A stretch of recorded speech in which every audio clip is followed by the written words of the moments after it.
So the Speaker has ruled that the parliamentary that Parliament's rules were broken in this Liberal cover-up. The House of Commons demanded these documents be sent to the RCMP so that the RCMP can determine whether or not there are criminal charges warranted because of this corruption. The government refused to comply with this long-standing power that Parliament has to hold governments to account. And by doing so, the Speaker has now ruled that all government business must be put aside until the House deals with this corruption motion. It is beyond time to scrutinize what the captured Liberal government has been up to, and the House Speaker acknowledging that their corruption needs answering to is perhaps a glimmer of hope for this long overdue accountability. In addition to the Liberals' gross mismanagement of the 2020 flu outbreak and their disturbing manipulation tactics to force novel pharmaceutical products into the arms of every Canadian, the most recent discussions surrounding corruption in various committees and House of Commons affairs reveal that the government is increasingly prioritizing their own political and private interests over the well-being of Canadians, further eroding public trust and accountability. After 9 years, Justin Trudeau has shown that he's not worth the cost or the corruption. The Speaker has just recently ruled that all House business, all government business must be put aside while members of Parliament consider Liberal corruption. First, we had the case of the Green Slush Fund, the SDTC Fund, where the Auditor General found over $330 million funneled to Liberal insiders' own businesses. She found massive conflicts of interest. Basically, these Liberal appointed board members who made the decision as to which companies got money, taxpayers' money, from this fund, were funneling that money to their own businesses or to the businesses of their close friends. So the Auditor General has blown the whistle on that. Yet the government refuses to hand over the documents to the RCMP. The House of Commons passed a production order demanding that all documents, all information that the Auditor General uncovered, plus any documents that might exist in any government department related to this scandal, be handed over to the RCMP. The government is refusing, and as a result, the House will be seized with this corruption matter until they hand over the documents.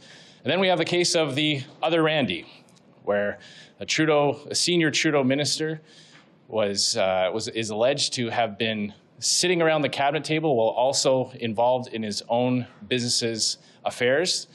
His business partner was summoned before a committee and refused to disclose all the information, refused to name who the other Randy is, refused to hand over all the documents and answer the questions that were put to him. And as a result, the House is seized with that motion as well. So what we're saying today is that the government will not be able to, the House will be staying on these corruption matters until the Liberals hand over all the documents to the RCMP. While Canadians are suffering with the cost of living crisis that Justin Trudeau caused with his runaway inflation, while millions of Canadians are visiting a food bank for the first time and young Canadians are giving up on the dream of home ownership as housing costs have doubled under the NDP Liberal government, it's clear once again that the Liberals will always stop and enrich their friends while they impoverish Canadians. That's a clip from earlier this week when Conservatives put forward 2 privilege motions in the House of Commons after House Speaker Greg Fergus acknowledged rampant Liberal corruption with Sustainable Development and Technology Canada, coupled with ethics-infringing senior-level Liberal MP, leading many to wonder if the $400 million funneled to Liberal-owned companies involving 184 conflicts of interest, according to the Auditor General, is just the tip of the iceberg. Conservative House Leader Andrew Scheer explained what all of this means. So the Speaker has ruled that the parliamentary that Parliament's rules were broken in this Liberal cover-up. The House of Commons demanded these documents be sent to the RCMP so that the RCMP can determine whether or not there are criminal charges warranted because of this corruption. The government refused to comply with this long-standing power that Parliament has to hold governments to account. And by doing so, the Speaker has now ruled that all government business must be put aside until the House deals with this corruption motion. It's really up to the government to determine how long that will take.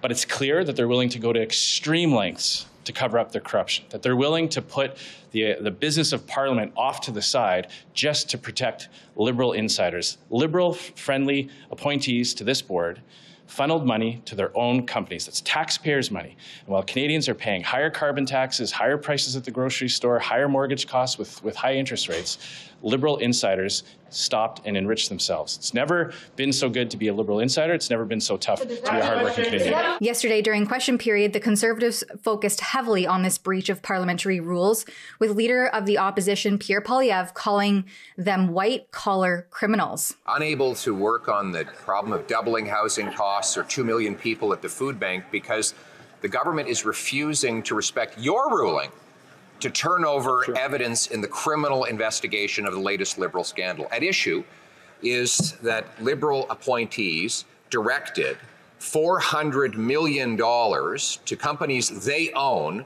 involving 184 conflicts of interest, according to the Auditor General. Why is the Prime Minister breaking your ruling to cover up criminal evidence in the latest Liberal scandal? No surprise that Liberals believe that white-collar criminals can hand over $400 million to their own companies, because we see the case of the dirtbag Tibor Organo, who shot a police officer in the stomach yesterday while he was out on bail after having been arrested for 24 offenses he committed while he was out on probation. So let's get this straight. He's out on probation for many crimes. He gets arrested for violating probation, so he gets released on bail and shoots a police officer. When will this government finally accept that their hug-a-thug, catch-and-release system is putting our people at risk? Later, Scheer snapped back at the Liberal House Leader MP Karina Gold for trying to skew the idea that this suspends Canadians' charter rights. Well, if we remember, her government forms multiple fringe minority coalitions to overrule everything in the House, unconstitutionally invoked the Emergencies Act in 2022 to deploy military tactics against peacefully protesting Canadians, seizing bank accounts without due process, a court ruling that their government will likely spend millions trying to overturn, then goes so far as to gaslight Scheer as displaying erratic and unhinged behavior. After 9 years of NDP Liberal government, taxes are up, costs are up, crime's up, time's up, and corruption is way up. Here's what we know so far. The Liberals stacked the SDTC board with their close friends. That board makes decisions as to which companies get grants worth millions in tax dollars. The Auditor General uncovered a massive scandal. These Liberal insiders funneled almost $400 million to their own companies. They got rich, taxpayers got the bill. Now the government's refusing to hand over the documents to the RCMP for a potential criminal investigation. So what have they got to hide? The Honourable Leader of the Government in the House of Commons. Mr. Speaker, again, the House Leader for the Conservatives is completely false in what he is stating in this place.